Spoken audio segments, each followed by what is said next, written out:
Chers collègues, honorable assistance, bonjour. Je vais vous présenter aujourd'hui ce travail intitulé « La place du pharmacien hospitalier dans le choix de priorités thérapeutiques dans le traitement des MICI par l'infliximab ». Avec l'avènement des thérapies biologiques prometteuses dans les anti-TNF-alpha, la consommation médicale a augmenté, d'où la nécessité d'un pharmacien hospitalier qui joue un rôle important dans le choix de priorités thérapeutiques, c'est-à-dire une balance entre conséquences médicales, efficacité et tolérance, et le coût généré et coût évité. L'avènement des anti-TNF-alpha a révolutionné depuis plus d'une décennie la prise en charge thérapeutique des MICI. Les anti-TNF-alpha, c'est des anticorps monoclonaux type IgG qui se lient de façon spécifique avec une forte affinité au TNF-alpha. Ce TNF-alpha, c'est des récepteurs solubles et membranaires. Il existe 3 molécules, l'infliximab qui est murin à 25%, le certolizumab qui est murin à 5% et l'adalimumab qui est humain à 100%. Les 2 molécules disponibles en Algérie, c'est l'infliximab et l'adalimumab. Les maladies inflammatoires chroniques intestinales, c'est-à-dire les MICI, c'est un groupe de pathologies.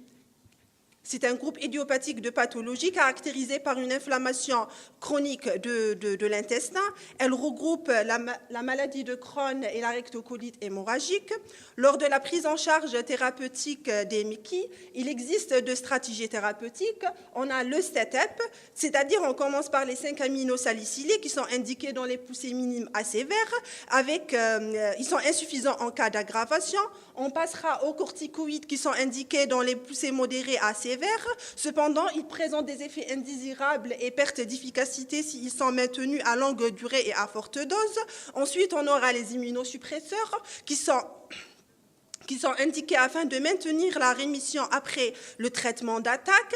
Et à la fin, on aura les anti-TNF-alpha avant le passage à la chirurgie, qui sont des molécules chères. Généralement, l'infliximab est associé avec un immunosuppresseur, et cela afin de minimiser les risques immunoallergiques. On peut avoir le protocole STAT-UP accéléré ou le top-down si on commence d'emblée par les anti-TNF-alpha. L'infliximab fut la première molécule utilisée dans le traitement des maladies inflammatoires de l'intestin et on l'a même en 1999. C'est une préparation hospitalière nécessitant la présence d'un pharmacien, ainsi que c'est une molécule chimérique, d'où la nécessité de surveiller les effets indésirables. En tant que pharmacien hospitalier et expert de médicaments, notre objectif est d'évaluer l'efficacité de l'infliximab, seul ou en association avec les immunosuppresseurs, en collaboration avec les cliniciens. Dans un deuxième lieu, on a fait une évaluation des indications de ce traitement, on a recensé les effets indésirables et à la fin, on a évalué le coût engendré. Notre étude, c'est une étude rétrospective réalisée au niveau de CHU Mustapha sur une période allant de 2012 à décembre 2016, regroupant 100 patients atteints de maladies inflammatoires chroniques de l'intestin ayant bénéficié d'au moins une injection d'infliximab. Nos sources de données sont les dossiers médicaux et les ordonnanciers de la pharmacie. L'analyse a été faite à base de questionnaires. C'est une fiche Excel contenant les données démographiques, biologiques, cliniques ainsi que les effets indésirables. L'analyse a été faite par Excel. On arrive maintenant aux résultats et discussions. Notre population est constituée de 91 patients atteints de maladie de Crohn versus 9% RCH avec une prédominance féminine. L'âge de prédominance de l'apparition de la maladie, c'est entre 14 et 34 ans, ce qui concorde avec la littérature, avec une ancienneté moyenne de 7 ans, une médiane de 5 ans et un extrême de 1 à 27 ans. La principale indication de l'infliximab, c'est un échec ou une intolérance aux immunosuppresseurs, d'où la conformité de l'application de la stratégie STAT-UP au niveau de service de gastro-entérologie. On arrive maintenant au point de l'évaluation de l'efficacité. On va faire une évaluation sur 54 semaines, une évaluation au long cours et une évaluation de l'infliximab en association l'évaluation avec les immunosuppresseurs. On va commencer par l'évaluation sur 54 semaines. Les critères de l'évaluation de la rémission clinique étaient pour la maladie de Crohn une diminution du score HBI, une diminution des symptômes digestifs ainsi qu'une normalisation de la CRP. Pour la RCA, pour la rectocolite hémorragique, les critères d'évaluation de la rémission clinique étaient une diminution des symptômes digestifs ainsi qu'une normalisation de la CRP. Les résultats de notre étude confirment l'efficacité du traitement en comparaison avec les études cliniques de la littérature qui sont Accent pour la maladie de Crohn et ACT pour la rectocolite hémorragique. Cependant, on note une différence statistique significativement élevée qui peut être justifiée par le caractère rétrospectif de l'étude, un faible effectif ainsi qu'une différence de critères d'évaluation clinique, c'est-à-dire le score et l'endoscopie. On passera à l'évaluation en long cours. On note une augmentation de taux de rechute de 18% à 28%. Cependant, cette différence reste non significative, ce qui confirme le maintien de la rémission au long cours. On passera à la troisième évaluation, c'est-à-dire l'association infliximab immunosuppresseur. Le rôle des immunosuppresseurs, c'est une augmentation de l'infliximabémie avec une diminution du taux d'anticorps anti-infliximab qui cause un risque d'apparition de réaction à la perfusion.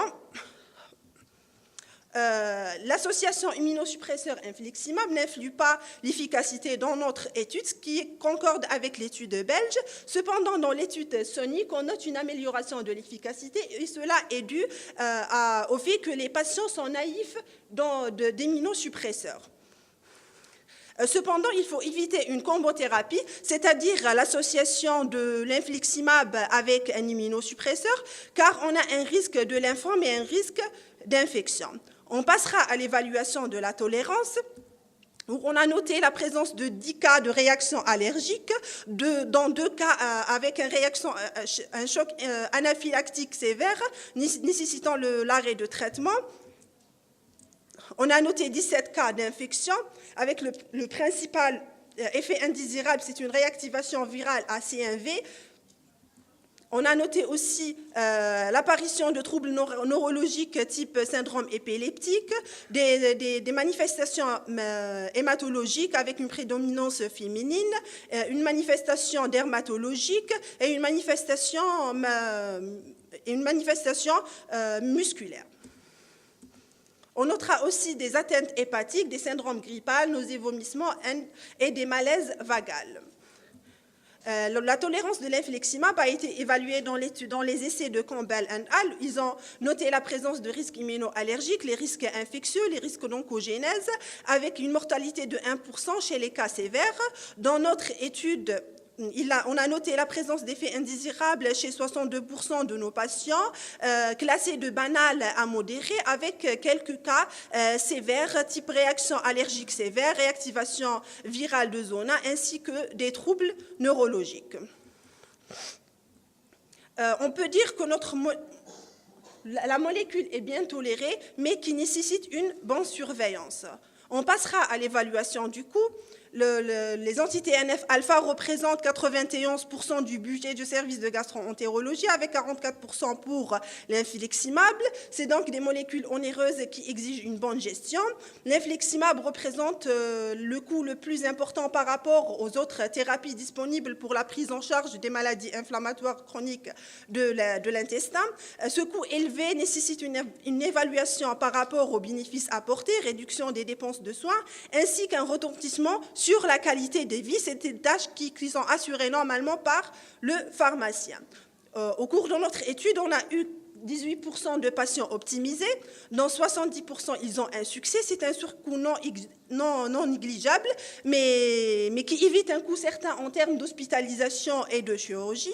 29% de patients, ils ont eu un échec. C'est un coût perdu qui aurait pu être évité si on connaissait vraiment la cause de l'échec en dosant l'infliximab et les anticorps anti-infliximab.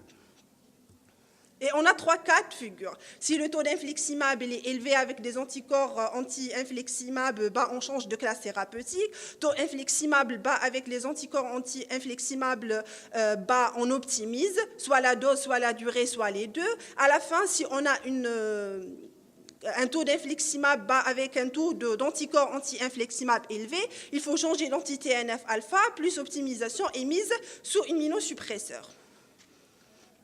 Avec l'avènement de l'infliximab, on a eu un coût de chirurgie et d'hospitalisation. Avant l'avènement de l'infliximab, il y avait un coût de chirurgie et d'hospitalisation élevé avec un coût médicamenteux bas. Après l'avènement de l'infliximab, ce coût chirurgical et le coût d'hospitalisation a diminué avec un coût médicamenteux élevé. Dans notre étude, on a eu une diminution de moins 84% d'hospitalisation avant l'avènement de l'infliximab et après l'introduction de l'infliximab, ce qui concorde avec l'étude ACT1 et ACT2 avec un taux de satisfaction de 91%, ce qui constitue un bon retentissement sur la qualité de vie de patients. À la fin, le pharmacien hospitalier joue un rôle important dans l'évaluation et l'optimisation de l'efficacité et la sécurité des molécules onéreuses dans les anti-TNF-alpha. L'infliximab améliore de manière appréciable le pronostic des MICI chez nos patients avec un profil de tolérance satisfaisant, assure une bonne amélioration de la qualité de vie et une réduction de nombre et de coûts d'hospitalisation et de la chirurgie. Cependant, on veut avoir comme méthode de routine, afin de minimiser les coûts économiques, le dosage des anticorps anti-infliximab ainsi que le dosage de l'infliximab. Et merci pour votre attention.